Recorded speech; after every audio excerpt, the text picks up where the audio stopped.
You found it. Your home for the best content on your favorite team, the Fighting Tigers of LSU. Do us a favor, subscribe to the channel, leave your comments below, and be sure to smash that like button.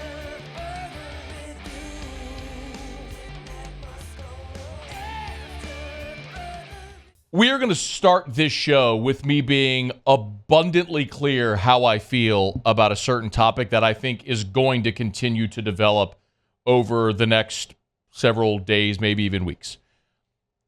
You probably noticed on Monday evening that Florida fired Cory Raymond.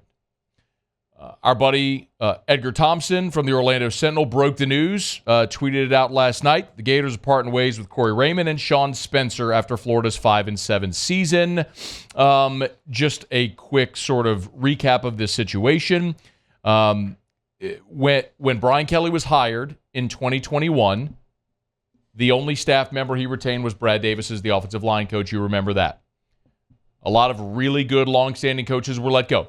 Totally Brian Kelly's prerogative. As head coach, he gets to hire a staff.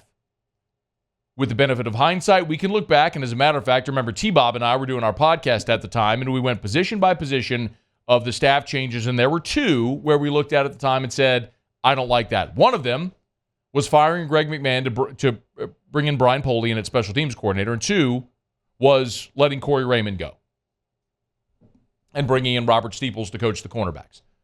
With the benefit of hindsight, both of those look like misses on the part of Brian Kelly. Anyway, his program, his prerogative to hire who he wants. Okay. Cory goes to Florida. The last 2 years at Florida under Billy Napier, not been great. I know that Cory necessarily hasn't been pumped to be there. He never wanted to leave LSU. He went to school at LSU. He played at LSU. He coached here for a decade. His parents still live here nearby. There's a lot of reasons why he didn't want to leave. And Florida was not good this year defensively. As a matter of fact, they were very bad. Florida allowed at least 39 points in 4 consecutive games. That's the longest streak in school history. Of course, we know they gave up a school record 701 yards to LSU. They were very bad. So, heads had to roll. Billy Napier made changes. He fired Sean Spencer, who was co-defensive coordinator. He fired Cory Raymond, who was the assistant head coach and the cornerbacks coach. Fine. That's to lay all that out for you. I think it is time to bring Cory Raymond back to LSU. Now, there are two things that must be addressed first. Number one is Robert Steeples is still your cornerbacks coach. You have a cornerbacks coach. So as long as Robert Steeples is still in place, you're not bringing back Cory Raymond. So this is premature because the job isn't open. That's number one. Number two, I am floored. I am, not literally because I would be on the floor. I am so surprised at the number of LSU fans that have rebuffed this notion.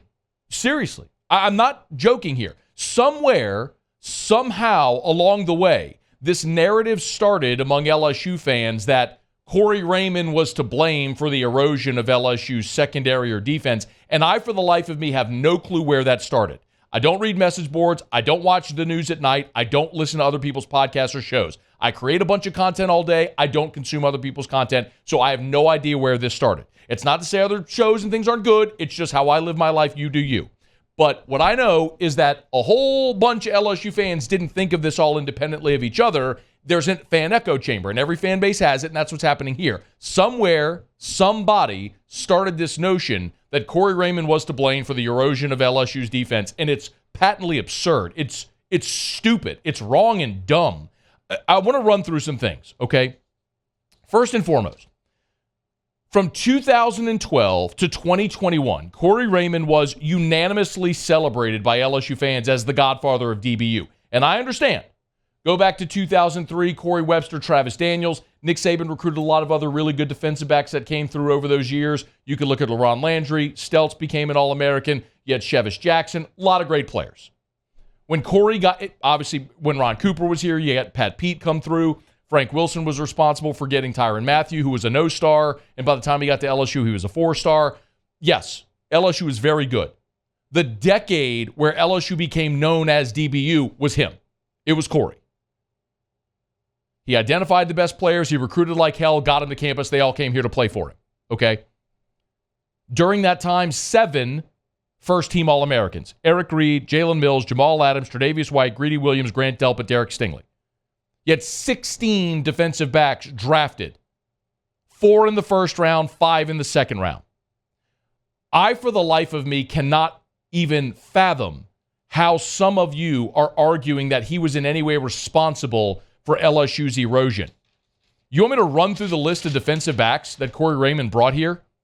Jalen Mills, Dwayne Thomas, Corey Thompson, Rashard Robinson, Tre'Davious White, Jamal Adams, John Battle, Dante Jackson, Kevin Tolliver, who was a 5-star, Christian Fulton, 5-star, Savion Smith, 5-star, who if LSU didn't have such a stupid drug policy, never would have left, but he left and went to Bama. Greedy Williams, who became an All-American. Grant Delpit, All-American. Todd Harris, Jontre Kirkland, Jacoby Stevens, Kerry Vincent, Kelvin Joseph, another 5-star, who if LSU didn't have a stupid weed policy, would have finished his career and said he went to Kentucky and went to the NFL. Marcel Brooks, Cordell Flott, Mo Hampton, who was a 5-star, didn't work out. Radarius Jones, Derek Stingley, he was okay. Jay Ward, Dwight McGlothern, Eli Ricks, Major Burns, Sage Ryan, who it hasn't gone great, but he was a 5-star when you signed.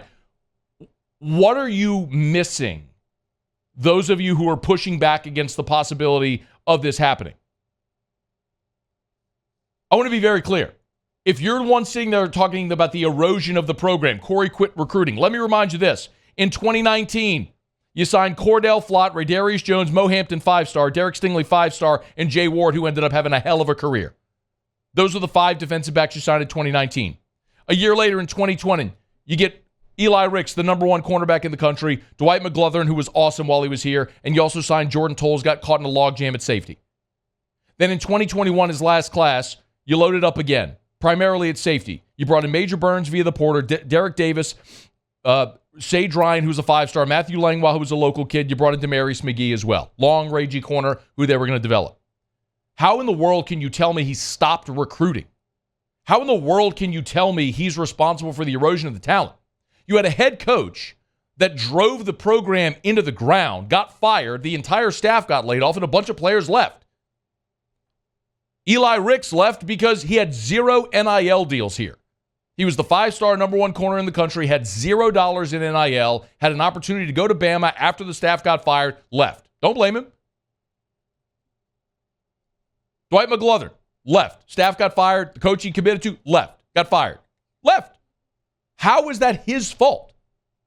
I for the life of me, cannot understand what in the world where this is coming from. If you want to talk about defensive erosion, then let's talk about Ed Ogeron hiring Bo Pelini after Dave Aranda left. And when that blew up, he went and hired Durante Jones, who hadn't been a defensive coordinator since 2009 at the Division II level.